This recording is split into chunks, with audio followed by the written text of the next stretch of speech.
Vamos começar então, minha gente. Estava aqui editando um videozinho, só que não vai dar para fazer os dois ao mesmo tempo, né? Editar, porque o computador não suporta, não. Apesar do computador ter um suporte bacana, não aguenta, não.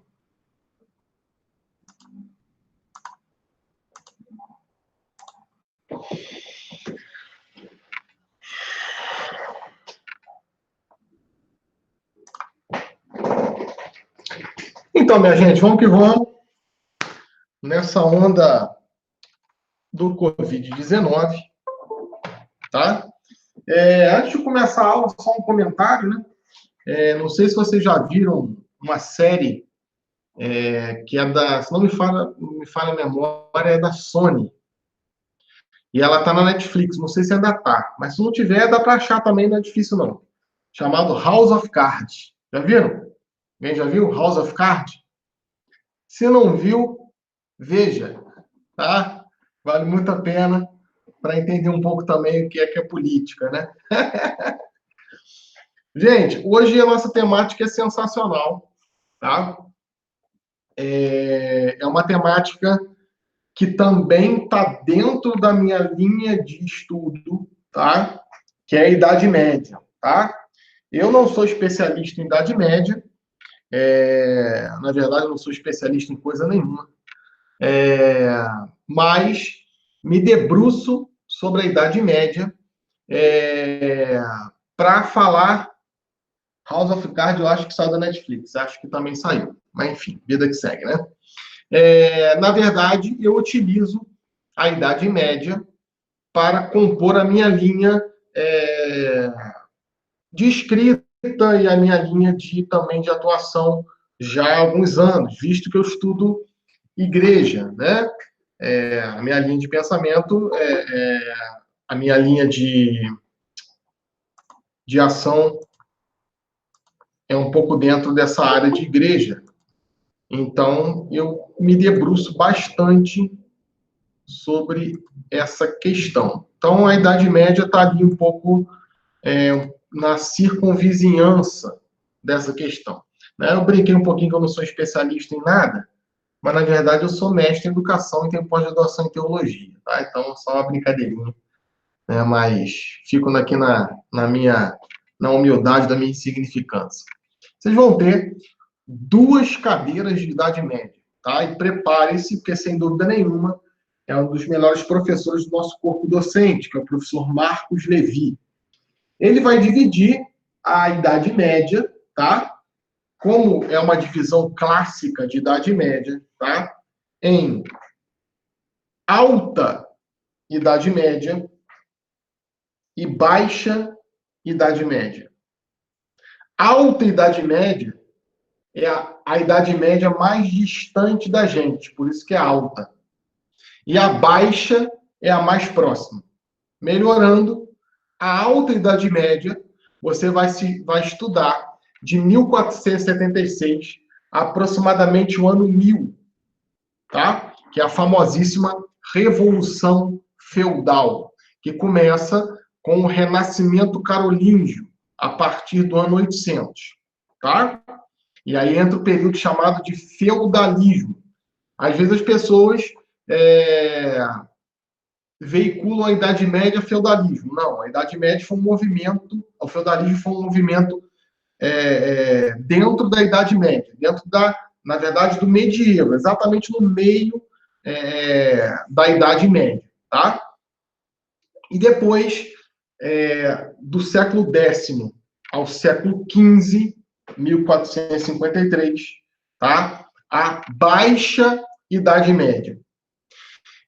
Os 2 períodos são fundamentais para a gente entender, principalmente, o que vai ser o feudalismo, e aí a gente começa na Alta Idade Média, de 476 a 496, que é um período de 20 anos, um período verdadeiramente de trevas, tá?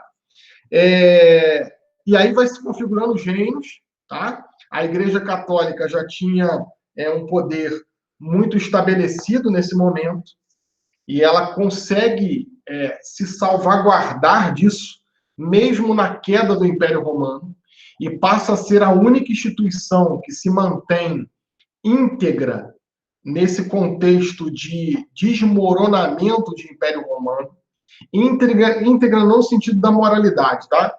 Íntegra no sentido que ela não perdeu as suas bases. Porque, como toda religião, a base de uma religião não os prédios, e sim o credo, a doutrina, a ética. Isso a gente vai estudar um pouco quando nós estudarmos história e cultura cristã, tá? Então, para você entender o feudalismo, você tem que entender a Alta Idade Média. E para você entender o mundo moderno, você precisa entender a Baixa Idade Média. Alguns historiadores, como Jacques Le Goff, como Jorge Duby, tá? E como o Papa Marc Bloch, tá?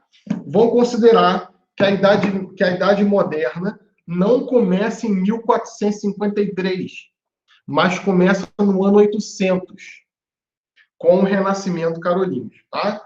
Eu devo ter mais uns 30 livros de Idade Média, mas eu separei esses 4 para vocês, 5 na verdade. Esse aqui eu considero que é quase uma leitura obrigatória, tá? Para todo mundo que gosta de história e para todo mundo que vai ser professor, tá? De história, especificamente. Poderia repetir, Bruno, 476, que iria, o 800 aí que ele considera, seria que começaria a Idade Média, ou se começaria a Idade Moderna? Desculpa, eu não entendi. Não é 1753, é 1453, como está no slide aqui, tá? Certo, entendi isso. Professor, qual é o nome do livro? Calma que eu vou repetir. Tá bem.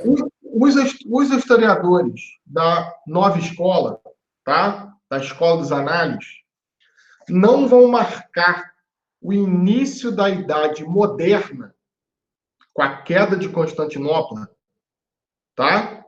Com a queda de Constantinopla. Eles vão falar que o processo de modernidade começou com o Renascimento Carolíngio, no ano 800.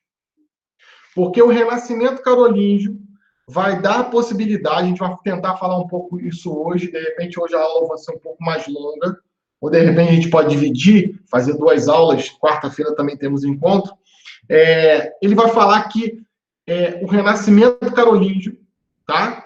Renascimento Carolíngio deu início à era renascentista, tal como a gente conhece hoje, tá? Só que é uma teoria de historiadores da escola dos análises, da linha da escola francesa, Marc Bloch, Jacques Le Goff e essa galera toda.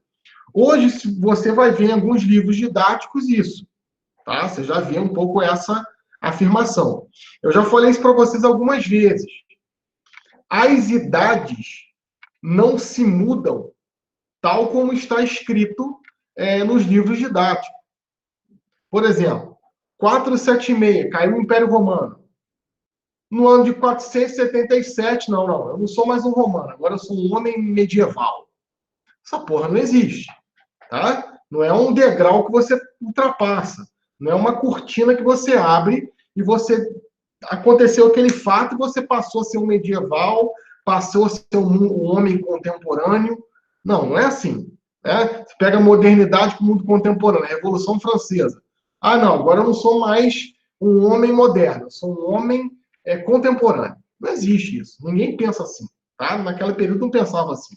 Quem dividiu a história dessa forma, em 4 grandes partes, foi o iluminista francês. Tá? Daqui a pouco a gente vai chegar neles. Né? Tocqueville,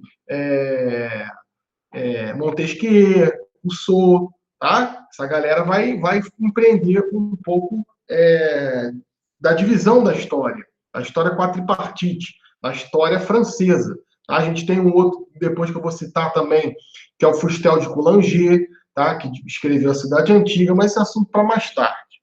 Beleza?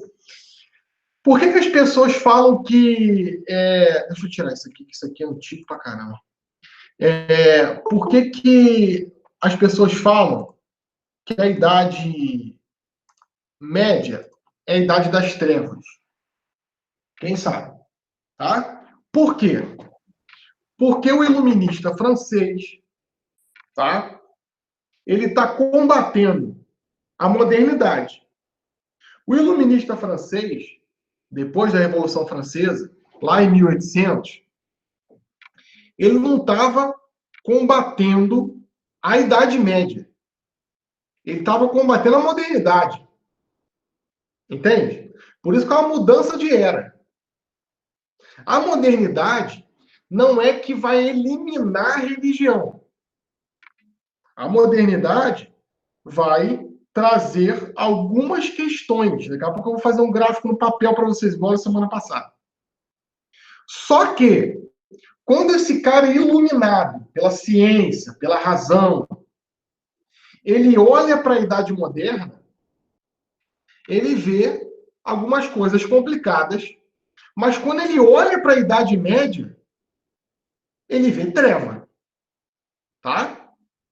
Por quê? Porque o iluminista francês acredita, tá, que a religião, e especificamente a igreja, na Idade Média, a Igreja Católica, impediu que o homem tivesse um pensamento independente, pensasse fora da casinha. Tá? Bruno, a que ponto isso é verdade? Sim, é uma narrativa muito comum. A gente pode dizer que a Idade Média é treva? Pode. Agora, a gente tem que tomar cuidado para não achar que todo esse período de 1000 anos é treva. Tem pessoas que são radicais ao contrário. Vou falar, não, a Idade Média é luz. A Idade Média é o renascimento da humanidade. Pegou a filosofia grega, pegou a administração romana, veio o cristianismo e aí o mundo que a gente vive nasceu. Não, menos, cara palha. Eu costumo dizer virtus in medio est. Eu não, os filósofos, né? Cícero, tá? A virtude está no meio. Então, nem tanto treva, nem tanto luz. Como o mundo que a gente vive, gente. Todo o período da humanidade é marcado por períodos de trevas e períodos de luzes. Eu vou mostrar isso para vocês no slide. Claro que, é período de treva. Quem paga o pato disso? Tá? Quem paga o pato sempre vai ser a Igreja Católica, ok? Ó, é sempre culpa do cristianismo, tá? Se tem um bode expiatório da humanidade, é o cristianismo, tá, gente? Claro que a gente tem também, né, hoje, e principalmente nos países de um capitalismo triunfante, né, de um capitalismo triunfante, a gente vai ter o comunismo, né? O grande mal da humanidade é o comunismo, né? Calma, criança. Calma. A gente tem trevas e luzes, tá? E aí, em última instância, claro que é a Igreja Católica, tá? Uma vez eu estava numa palestra, e aí eu sempre fui falastrão assim com o senhor, né? E aí uma professora falando sobre Inquisição. Aí a professora muito boa falando sobre Inquisição. Vitão, eu já vou repetir o nome do livro, tá? Falando sobre Inquisição, eu estava muito interessado, muito bacana a palestra. Gostei muito da palestra, inclusive. Só que ela foi, porque a Inquisição matou Galileu Galilei. Aí eu... Professora, não, a Inquisição não matou Galileu Galilei. A Inquisição inquiriu, foi lá perguntar o que ele estava fazendo. Galileu Galilei tinha uma mentalidade heliocêntrica, tá? O centro do nosso sistema solar é o Sol. Só que isso, para um cristão do medievo, era muito complicado, porque o centro tinha que ser Deus. Entende? Tá? E aí o que acontece? Ele vendo que não ia convencer aquelas pessoas, é um pouco de ignorância invencível, né? Você já viu aqueles textões que você faz? Não textões, né? Mas aqueles textos gigantescos que você faz no Facebook, né? De 30 páginas, e tem uma curtida. Porque as pessoas não querem isso. Né? As pessoas não querem refletir. As pessoas querem coisas prontas, que você possa dar uma curtida, possa dar um coraçãozinho. E é por isso que no meu Facebook, minhas redes sociais, geralmente, boa noite. Boa noite. Geralmente, as minhas redes sociais, eu posto minhas viagens, posto meus gatos, meus relógios e memes. As pessoas não querem refletir. Galileu fez um processo todo de reflexão em torno da heliocentridade do sistema solar, só que a Inquisição Católica estava com o olho fechado. O que ele fez? Ele recua, e a Igreja Católica continuou financiando ele. Tá? Tanto que ele está enterrado dentro do mosteiro. E eu mostrei isso para a professora, falei nos lugares, papapá. Aí a professora falou o seguinte, se a Igreja Católica não matou Galileu Galilei, fez coisa pior. Né? Sem dúvida. Tá? Mas a gente precisa entender os dois lados da história. A gente parou um pouquinho na aula passada falando um pouco disso aqui. Tá? A invasão dos bárbaros. Que eu falei que é muita picaretagem você falar invasão bárbara. Porque quando o Império Romano, que nasceu aqui, nesse território que hoje é Ravenna, tá? Lá com os etruscos, começa a expandir, aí é expansão imperial. Quando o povo bárbaro está tentando retornar um território que ele foi expulso, aí é invasão bárbara, tá? Então tem que botar os pingos nos is também. Entende, gente, como é que a história é interpretação o tempo inteiro?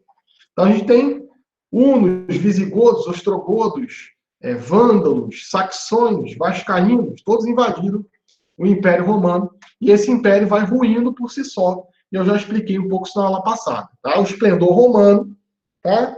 Vai se tornar uma fazenda, tá? Literalmente. Vira um território totalmente agropastoril. Tá? Olha o vascaíno aqui. Olha que maravilha, o vascaíno invadindo.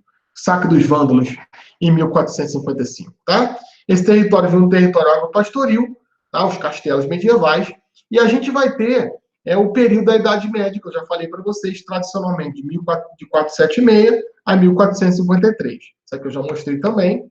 Tá? E aí a gente tem, já em 496, o batismo desse camarada aí. O batismo de Clovis, que vai inaugurar a primeira dinastia europeia, que é uma dinastia bárbara. Olha, gente, como é que o sangue europeu não é sangue puro, tá? Não existe sangue puro em nenhum lugar do planeta. É sangue romano com sangue grego, com sangue etrusco. Na verdade, os europeus têm mais miscigenação do que os habitantes da África, da América e da Oceania. Muito mais. É incomparável, tá? Vou falar um pouquinho do livro aqui, tá? Esse livro aqui eu já coloquei aqui na descrição, coloquei aqui no nosso chat, tá? Esse livro aqui eu gostaria muito que vocês adquirissem. Claro que espera um pouquinho o professor Marcos Levi para ver se ele vai indicar para vocês. Muito provavelmente vai indicar porque está no nosso referencial teórico, tá? Vocês sabem a diferença de um referencial teórico para um referencial bibliográfico? Tá? Se não sabe, eu falo agora. Um referencial teórico, eu vou utilizar a teoria do cara para dar aula. Ok? Então, referencial teórico.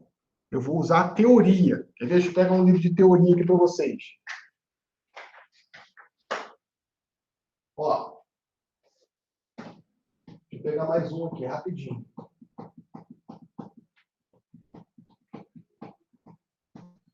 Meus livros estão, a maioria não CP.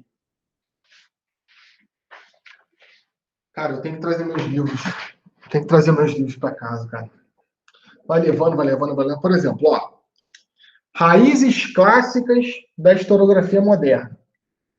Eu vou trabalhar esse livro com vocês quando a gente sair desse resumo, tá? Calma que a gente vai sair. Não fica preocupado não, dá muito tempo, tá? Tem muito tempo para aula ainda. Nós estamos só em abril, tá? Isso aqui é uma teoria.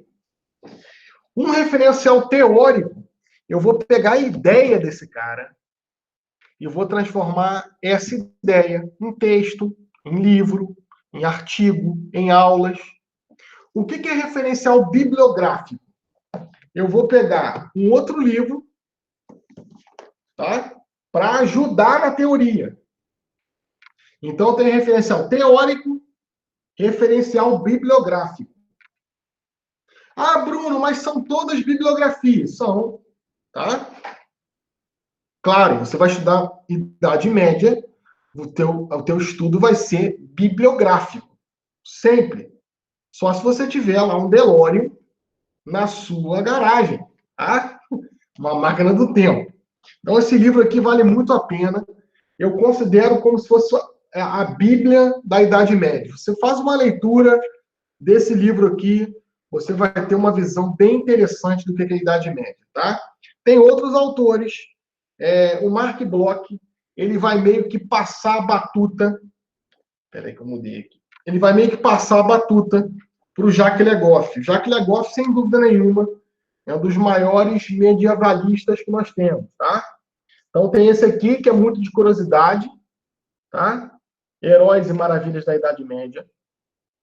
Tem esse aqui que é muito bom, tá? Civilização do Ocidente Medieval. Esse aqui eu já li todo. Esse aqui eu só folheei, mas esse aqui eu estudei bastante na faculdade, como Sociedade Feudal também, né? Esse aqui e esse aqui são da editora Vozes. Esse aqui você consegue um desconto bacana se você for na loja, tanto do centro, quanto na loja do Showroom, quanto no Rio de Janeiro, Mauro, e falar que é meu aluno da universidade, tá? Eu sou autor da editora Vozes, então a gente tem um desconto lá de 10%, a gente consegue uma coisa bacana, tá? Tem um outro, Bispos Guerreiros.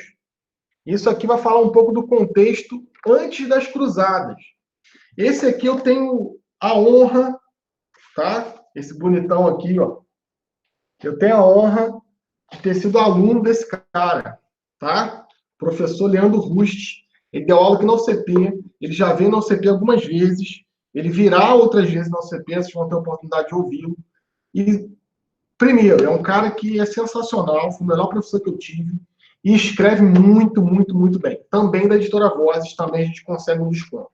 A editora Vozes tem algumas publicações medievais, tá? Sobre medieval. Eu tenho outros livros, só que estão lá. Outro que eu gostaria muito que vocês, pelo menos soubessem que existe, é esse aqui, ó, do Jorge Duby, O Tempo das Catedrais, da editora Estante. Esse aqui é um pouco mais complicado de conseguir, porque esse aqui é de uma editora portuguesa, tá? Na verdade, ele vai fazer 3 livros, tá? Esse aqui é o segundo dele. Ele começa em 980 a 1420, tá? Que ele vai falar só da arte e da sociedade no mundo medieval. Mas você consegue também, a própria editora Voz, você consegue encomendar, tá? Agora, esse aqui, se você me perguntar, Bruno, qual que eu compro? Sociedade Feudal, tá? Sem dúvida nenhuma. O que acontece? Voltando aqui. A gente tem em 476 a queda do Império Romano aqui, ó. Aqui. Lembra que eu falei na aula passada que os povos que invadiram o Império Romano não estavam preocupados em manter aquela estrutura, não estavam preocupados em manter aquela sociedade, não estavam preocupados em manter o seu processo de governança. Eles eram tal como gafanhotos, porque eram maus, porque eram ruins, porque não eram inteligentes. Não, a cultura deles. Eles se pareciam muito com os vikings do século X. Eles queriam saquear e voltar para o seu território. Não queriam estabelecer morada ali, porque eles eram seminômades, exatamente como os vikings, num primeiro momento. Se você pega a história dos vikings, eles só vão começar a estabelecer feitorias, se assim podemos dizer, tá? Estabelecer comércio, como os portugueses fizeram no século XV, XVI, 100 anos depois da primeira invasão à Inglaterra. Esses caras eram muito parecidos. Agora, tinha um povo que era um povo um pouco diferente, que era o povo franco. Tá? Esses caras se estabelecem no território que era a Gália, tá? E, muito influenciado pela pregação cristã daquele lugar, Clovis é batizado por Remígio, que era o bispo de Reims, na França. Tá? E São Remígio tem uma frase muito interessante, que é o seguinte: olha, você adora o que até agora você perseguiu e queima o que até agora você adorou. É o primeiro imperador cristão. Por isso que até a Revolução Francesa, a França era considerada a grande detentora das benesses da igreja. Fala, Vitor. Seriam os merovíndios? Sim, vou falar. Tá? O Clovis, por isso que a França é grande detentora das benesses da igreja. Tanto que teve um cativeiro em 1400 chamado Cativeiro de Avignon, e o papado vai para a França. Tá? É a dinastia, Vitor, merovingia. Por quê? Porque o Clovis, ele era neto de um rei mítico, tá? Chamado Meroveu. Ele tinha o sangue de Meroveu, tá? E aí vem a dinastia merovingia. É a primeira grande dinastia da Europa. Todos os reis católicos, se assim podemos dizer, descendem dessa dinastia. Quando a gente estudar em 1453, quando a gente estudar em 1500, 1600, as famosas consolidações das monarquias na Europa, todas essas consolidações são em torno de 3 grandes casas. A casa galesa, tá? A casa germânica, tá? E uma subdivisão da casa germânica, que são os capetos. Tá? Então, são chamados reis católicos, porque foram batizados, aquela coisa toda. É interessante, gente, olha que paralelo interessante. A gente tem aqui o batismo de Clovis, né? Clovis está sendo batizado. Se a gente estivesse em sala de aula, eu faria essa brincadeirinha com vocês. Por exemplo, vamos brincar aqui de me coroar, tá? Vou pegar aqui uma camisa aqui, ó.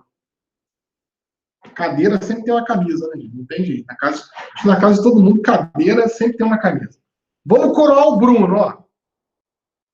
Aí o Papa ia me coroar, o Bispo ia me coroar. Deixa eu aumentar aqui um pouquinho a câmera. Isso. O Papa ia me coroar, o Bispo ia me coroar. Faz assim, o Bispo ia colocar a coroa na minha cabeça.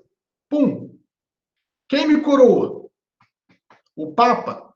Não. Geralmente, o que o Bispo fazia? O que o Papa fazia? Soltava a coroa. Quem levava a coroa da mão do bispo ou da mão do papa até a cabeça do rei era o próprio Deus. O que esse cara podia fazer, gente? Tudo. Tudo. Tá? Ele era a voz de Deus na terra. Ele era o pontífice máximo. O que a Revolução faz com Luís XVI?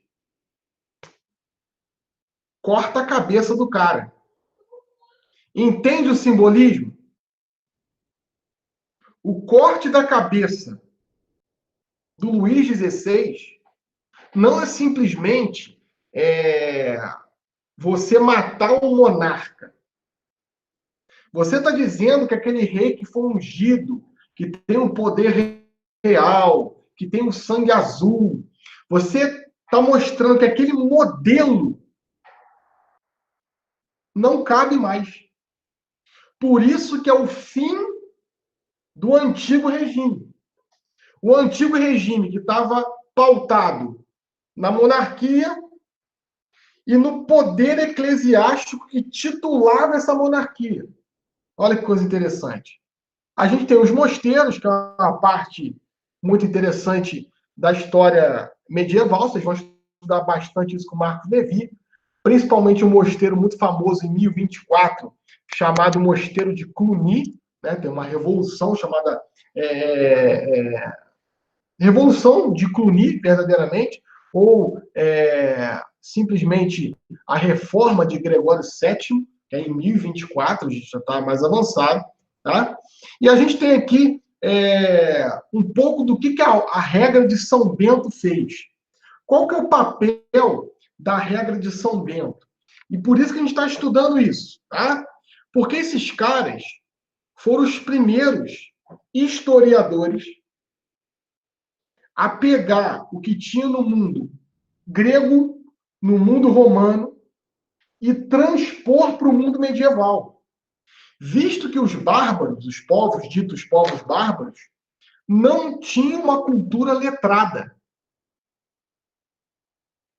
Lembra que eu falei numa aula que a África tem um estudo hoje, infelizmente, né, mais por dedução do que por letramento? Acontece a mesma coisa com os povos bárbaros. Você, por exemplo, vai estudar o povo bárbaro, tá? Não tem um letramento muito grande. É muita dedução. São pessoas que entraram em contato com esses povos e aí sim escrevem sobre esses povos. Por que a gente sabe sobre os povos bárbaros? Porque os monges medievais escreveram. Por que a gente sabe sobre Platão, sobre Aristóteles? Porque os monges medievais copiaram isso. Por que a gente tem a Bíblia? Tá? Porque os monges medievais copiaram isso. Então, esses caras têm um valor historiográfico. Não estou falando do valor religioso, não, tá? Porque aí religião é uma coisa que está meio à parte dessa questão. É interessante essa figura. Não sei se você consegue observar. Deixa eu ver se eu mudo aqui o layout dessa figura. Só um minutinho. Acho que fica melhor assim. Você percebe aqui, ó, que nós temos 4 figuras, tá vendo? E nessas 4 figuras, você está vendo que o cara está copiando. Ó, é uma estante de copista mesmo, literalmente, tá? E aqui tem figuras amorfas, né? Ó, aqui você tem um anjo, aqui você tem uma águia, aqui você tem um touro e aqui você tem um leão com asa. O que significa? É que os medievais estão copiando os evangelhos. Olha que interessante. Tá? Você pega aqui, na verdade, não é um homem, não é um anjo, é um homem, né? Aqui você começa com o evangelho de Lucas. Aqui o evangelho de João. Aqui o evangelho de Marcos. E aqui o evangelho de Mateus. Tá? Lucas, porque o anjo vai anunciar a Maria que ela vai ser a mãe de Jesus. João, porque ele escreve em grego clássico. Não João, coitado, não sabia nem escrever o seu próprio nome. Ele converte um cara na ilha de Patmos, na Grécia, um judeu helênico, e o cara escreve belamente. O evangelho de Marcos, que começa no deserto, tá? E o evangelho de Mateus, tá? Porque fala da genealogia de Jesus. Olha que interessante, tá? Isso é a figura medieval, tá? Daquela época. E aí eu fiz esse quadro, mostra um pouco como que essa ordem, tá? Como que os beneditinos pegaram o mundo grego, pegaram o mundo romano, pegaram o mundo cristão, pegaram o mundo medieval e transporam isso para cá. A nossa história, gente, principalmente a história antiga oriental, tá? A nossa história antiga clássica, se não fosse os monges, teria se desmontado. Isso aqui eu já falei um pouco para vocês, Mosteiro de Cluny. Isso aqui é um pouco do Gregório Magno, tá? E aí vai chegar no ponto que eu quero. que é isso, gente? Isso é interessante para tu ver que, apesar de ter uma pregação massificante da Igreja Católica, uma pregação fortíssima, você não conseguia tirar as tradições dos povos, tá? Deixa eu ver se eu acho esse mapa aqui. O que é essa batalha aqui? Essa batalha é a batalha chamada Batalha de Poitiers. Você der um Google aí, coloca assim, Batalha de Poitiers. Poitiers aqui, ó. Tá, ó. Tá vendo? Ó, Batalha de Poitiers. O que acontece? Nós estamos num período, já passou o período de treva, mas é um período extremamente beligerante. O que acontece? No século V, surge uma nova religião aqui. Eles vão estudar muito isso em Idade Média, Baixa Idade Média, Alta Idade Média, aliás, tá? No início da Idade Média, tá? O que Maomé faz? Maomé era um mercador de tendas. O que esse cara faz? Ele pega um pouco do judaísmo, ele pega um pouco do cristianismo, ele pega um pouco das religiões orientais e fala que o arcanjo Gabriel, o mesmo que apareceu para Maria, falou com ele. E durante 23 anos ditou o Corão. Como ele não sabia escrever, ele reditou o Corão para o seu genro Ali. Aí que vai começar a treta. Aí que vão se dividir sunitas e xiitas. Tá?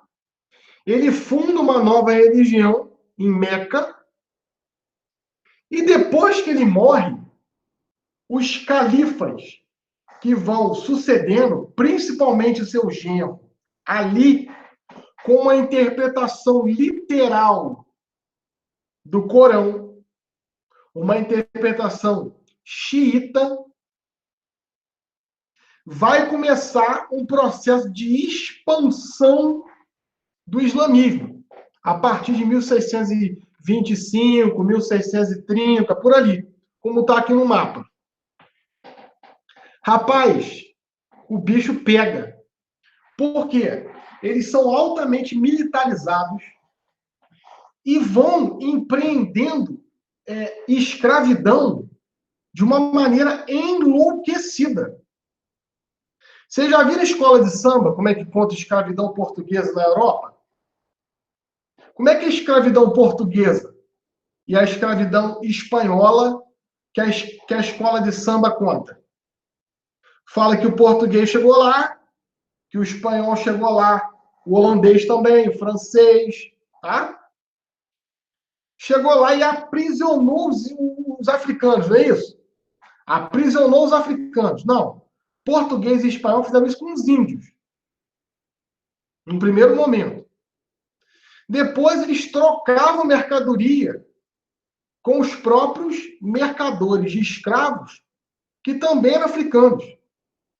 Agora, Bruno, da onde que esses caras tiraram que as pessoas iam lá e aprisionavam as pessoas e levavam as pessoas presas para um outro lugar? O islâmico fazia isso. Eu não estou falando, gente, que a escravidão portuguesa e a escravidão espanhola era pior do que a escravidão islâmica. Por quê? Não existe escravidão pior ou melhor. É escravidão. É um termo que é autoexplicativo, né? Como ditadura. Não existe ditadura leve e ditadura forte. É ditadura, pô. Entende isso? Só que, qual que era a tática de fazer o processo de... Como que você adquiria o escravo? O português e o espanhol comprava. O islâmico, minha gente, ia nas cidades e aprisionava todo mundo. Como que as pessoas eram soltas, então? Eu sou um escravo. Pô, olha só, me solta. Eu te solto. Se você falar que Maomé é o teu profeta e Alá é o Deus Supremo. Na hora, filho, automaticamente eles converteram toda a costa africana ao Islã. É interessante, gente, que isso vai desembarcar no Brasil. Você pega, por exemplo, a revolta dos malês na Bahia, em Salvador. Os malês eram uma tribo africana, tá? Que lutou com uma tribo que não era islâmica, perderam e foram vendidos como despojos de guerra. Só que o que o português fazia? Ah, vou comprar escravo. Eu tenho aqui uma fazenda de café em Vassouras e eu preciso de 200 escravos. Cara, eu vou comprar 5 escravos de cada tribo. Primeiro, não falavam as mesmas línguas. Segundo, se odiavam, porque eles eram inimigos lá. O que foi a revolta dos malês? Uma falta de comunicação. Colocaram 600 malês num lugar só. E os caras sabiam escrever. Os caras eram letrados. O português viu eles passando papelzinho em árabe. O que eles queriam fazer? Uma república islâmica na Bahia. Olha que conversa interessante, cara. Por exemplo, quem aqui já comeu cuscuz no Nordeste do Brasil? É um cuscuz feito de quê? De farinha de milho vaporizada. Isso é um cuscuz, gente, árabe. Rapaz, como é que essa comida chegou no Brasil? Africano islamizado que veio para o Brasil por troca. Tá vendo, gente? Como a história é sensacional. Vamos voltar lá à Batalha de Poitiers. Esses caras árabes, tá? Da Península Arábica, foram invadindo isso aqui tudo, ó. E chegaram à Península Ibérica. Gente, você pega o território ibérico hoje, tá? Principalmente o território da Espanha. Você vai em Barcelona, eu já fui em Barcelona 2 vezes, pelo Google, tá? Você parece que está na Arábia, pô. É Arábia. É cidade azulejada, é fonte para tudo quanto é lado, tá? Os próprios nomes, tá? Valência, Barcelona, Andalucia, Sevilha, Córdoba, são todos nomes árabes. É por isso, gente, que jamais vai ter um povo espanhol. Isso é uma invenção. Como jamais vai ter um povo italiano. Isso também é invenção. Porque são micropovos que foram unificados numa bandeira só. Isso é extremamente complicado, entende? Não funciona, não dá certo. Tá? E essa é a batalha, dita Batalha de Poitiers, onde os reis católicos se juntam para impedir que os árabes, na verdade, não são apenas árabes, são sarracenos, tá? O árabe na Península Ibérica, ele tem o nome de sarraceno, impede que esses islâmicos invadam o Reino Franco. Minha gente, claro que não existe sim em história, tá? A gente trabalha com ciência, fatos históricos. Agora, se o Carlos Martel não tivesse contido a invasão dos sarracenos para o Reino Franco, hoje o mundo, sem dúvida nenhuma, teria uma outra história, uma outra configuração, tá? Por que é Carlos Martel? Vou dar uma dica, hein? Olha só que interessante. Por que o nome desse cara é Carlos Martel? Carlos Martel, ele é germânico. Por que ele tem um martelo? Que era um machado. Quem sabe? Abre o microfone e me fala.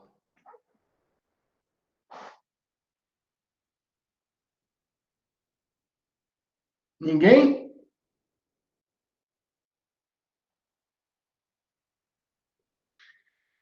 Ele é nórdico, gente. Martelo. Ninguém viu mitologia nórdica? Ninguém Por viu? causa de Thor? Por causa de Thor. Exatamente, Duda. Entende? Apesar da pregação católica, existia uma enculturação muito grande dentro desse processo. Ele se torna um rei mítico, porque ele fala, olha, ele levou a cruz de Cristo com um martelo de Thor. Olha que coisa doida. Maneiro, né? Sensacional. Tem relatos que falam que o islâmico, quando via Carlos Martel, se urinava. Dificilmente o islâmico ia se urinar, mas tudo bem, né? Lá com aquelas espadas curvadas, que tem um nome, quem souber falar, fala aí, que eu não sei, mas é top. Né? Então, é uma história muito bacana. O que é esse cara? Essa casa de Carlos Martel vai tomando corpo. Por quê? Imagina um líder, tá? Que vai ganhando fama e consegue conter. É como Júlio César, gente, que invadiu a Gália, pô. O que a gente vai dar para esse cara agora? Era um pouco isso. Tá? Vale muito a pena, com certeza o Mauro já viu, mas vocês dificilmente, né? Um filme chamado El Cid, Cimitarra, nome exatamente. O nome do filme é El Cid. Vale a pena. Tá? Vai contar um pouco da batalha lá de Poitiers. O que vai acontecer? Tá? Pepino Breve é filho de Carlos Martel. Então, Carlos Martel tem um filho chamado Pepino Breve. E esse Pepino Breve vem a ser pai de Carlos Magno. Então, eu tenho a primeira geração, um general que vence uma batalha fundamental. Eu tenho a segunda geração, Pepino Breve, que já tem territórios na Germânia. E eu tenho a terceira geração, Carlos Magno.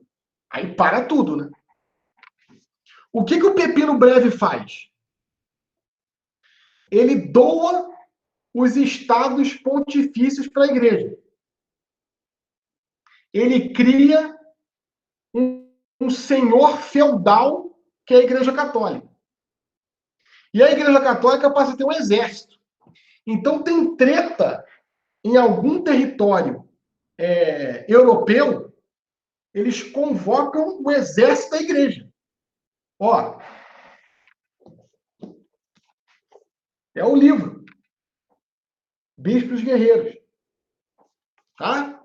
Quem já viu aquela série Viking? O bispo lá lutando, aquilo é normal. Tá? Era uma coisa normal. Então, o que é esse cara? Esse cara, o Pepino Breve, ele doa o Estado Pontifício para a igreja. Pô, ele passa a ser o quê da igreja? Um grande benfeitor. A igreja, através de aliança, vai favorecendo esse cara e a família desse cara, até chegar, tá? Na coroação de Carlos Magno. Carlos Magno é coroado, tá? Na Basílica Vaticana Velha. Não sei se eu tenho aqui. Não. Carlos Magno é coroado na Basílica Vaticana Velha. Essa basílica hoje, a gente vê o Papa, tá? É a Basílica Vaticana Nova. Lembra na primeira aula, eu falei para vocês que Constantino Magno supostamente se converte? Constantino pega um templo e doa para a Igreja Católica, ainda com o Império só permitindo o cristianismo, não ser oficial.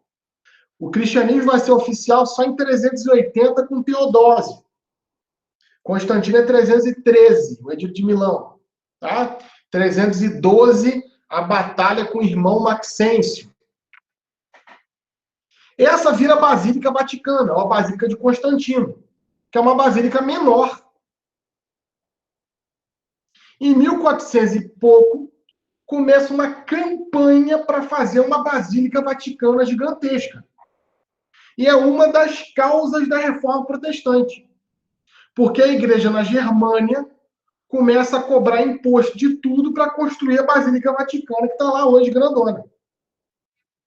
Então, no dia 25 de dezembro, no dia do Natal, tá? Carlos Magno é coroado imperador. Pô, mas imperador de quê? Do Sagrado Império. Mas Sagrado Império de quê? Sagrado Império Romano. Olha, Carlos Magno, ele queria ser Júlio César. E aí ele vai ser coroado imperador do Sacro Império Romano Germânico. Tá? Essa figura aqui, ela é emblemática. Olha bem para a figura. E a gente, de repente, vai parando, né? Olha bem para a figura. Se hoje nós tivéssemos um líder mundial, imagine um líder mundial, e esse líder fosse um imperador, não fosse um rei, nem um presidente, fosse um imperador, e ele tem os 2 territórios mais poderosos do planeta. A fotografia desse cara estaria no meio de que bandeira?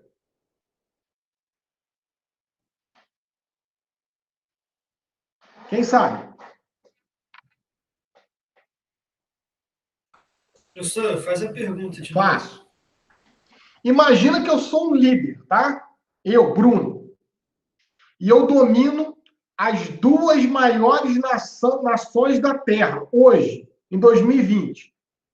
A minha fotografia está aqui, ó, no trono. Que bandeira que ia estar aqui e que bandeira que ia estar aqui? Você fala nações potência militar ou econômica? Os 2. Nas 2 bandeiras, já que você domina as 2 potências? Sim, quais seriam as bandeiras? Uma delas seria da igreja. Estados Unidos. Não. Hoje, filho. Estados Unidos e China? Boa, Duda. Boa, Gabriel. Estados Unidos e China, pô. Sim. Eu sou o líder mais poderoso do planeta. Eu vou estar lá no meu trono.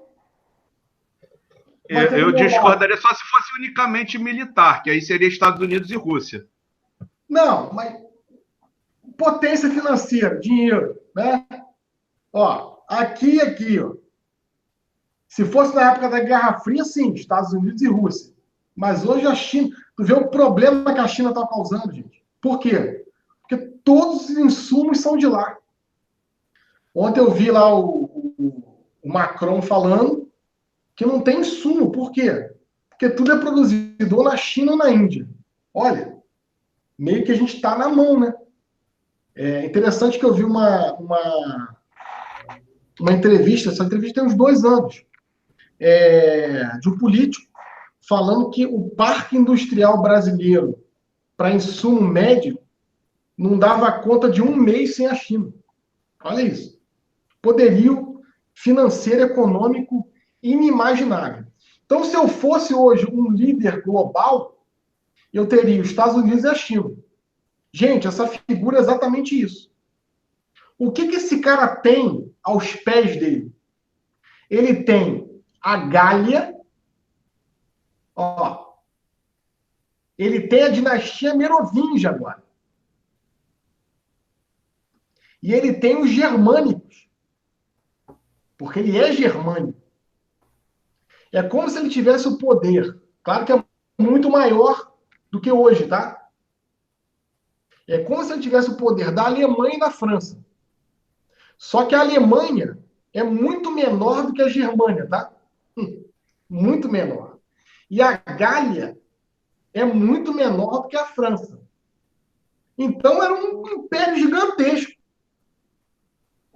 E aqui, no manto dele, ó, tem o Açor Negro. É o símbolo da Germânia. Esse símbolo é usado na Alemanha até hoje, tá? A pessoa fala assim, isso é o símbolo do nazismo. Não tem nada a ver uma coisa com a outra. Tá? Agora, esse, sem dúvida nenhuma, é o primeiro Reich. Quando Hitler vai falar que quer constituir o terceiro Reich, o primeiro é o Império, Sacro Império Romano Germânico. O segundo é a unificação do Premier Otto von Bismarck no século XIX. E o terceiro é ele. Entende? É interessante que ele tem espada numa mão, que seria a justiça, tá? E a coroação da igreja na outra, né? Então, o que eu posso fazer? O que eu quiser. Esse cara, o que ele vai fazer? Ele vai empreender uma evangelização militarizada. Então, a igreja que era perseguida passa a perseguir. Povos que não eram convertidos foram convertidos exatamente como os islâmicos converteram os africanos. Tá? Basicamente isso. Olha o Açor Negro aí. Ó. Tá? Aí, Petrópolis. Bacana, né? E a gente vai parando por aqui. Quarta-feira, eu vou falar do filho do Carlos Magno. Tá? Que ainda mantém o império. Os filhos do Luís. Já viu aquele avô que tem uma fábrica? E aí o filho até consegue tocar a fábrica, mas os netos não querem a fábrica. E a fábrica fale. É um pouco a história disso aí. O Luís o Piedoso, aqui, ó, começa o Renascimento Carolíngio.